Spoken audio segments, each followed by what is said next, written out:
যারা হত্যাকাণ্ডের শিকার হয়েছে তাদের পরিবারের জন্য জীবন জীবিকা নির্বাহের ক্ষেত্রে যে সহযোগিতা দরকার তা আমি করব। আমি দ্ব্যর্থহীনভাবে ঘোষণা করছি, যারা হত্যাকাণ্ড, লুটপাট ও সন্ত্রাসী কর্মকাণ্ড চালিয়েছে, এরা যেই হোক না কেন, তারা যেন উপযুক্ত শাস্তি পায় সে ব্যবস্থা নেওয়া হবে।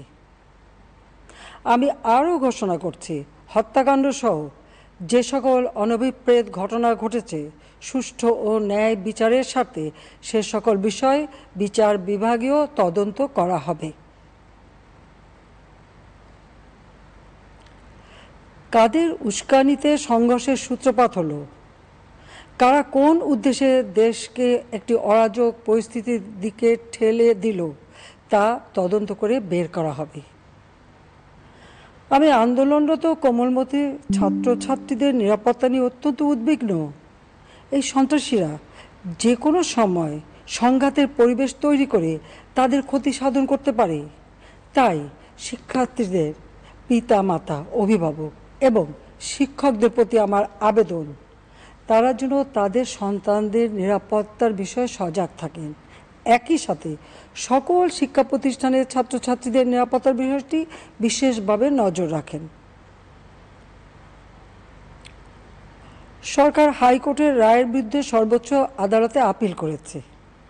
আপিল আদালতের শুনানির দিন ধার্য করা হয়েছে। আদালত শিক্ষার্থীদের কোনো বক্তব্য থাকলে তা শোনার সুযোগ সৃষ্টি করে দিয়েছে।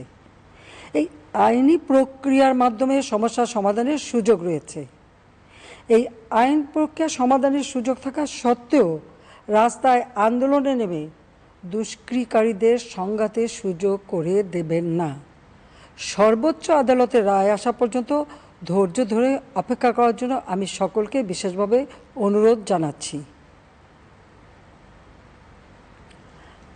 আমার বিশ্বাস, আমাদের ছাত্র সমাজ উচ্চ আদালত থেকে ন্যায় বিচারই পাবে, তাদের হতাশ হতে হবে না ইনশাল্লাহ। মুক্তিযুদ্ধের চেতনায় আমাদের প্রিয় মাতৃভূমিকে সকলের সহযোগিতায় স্মার্ট বাংলাদেশ হিসেবে গড়ে তুলব। আমি আবারও এই অনাকাঙ্ক্ষিত ঘটনায় যারা নিহত হয়েছেন তাদের জন্য গভীর দুঃখ প্রকাশ করছি এবং পরিবারের সদস্যদের প্রতি আমার সমবেদনা জানাচ্ছি।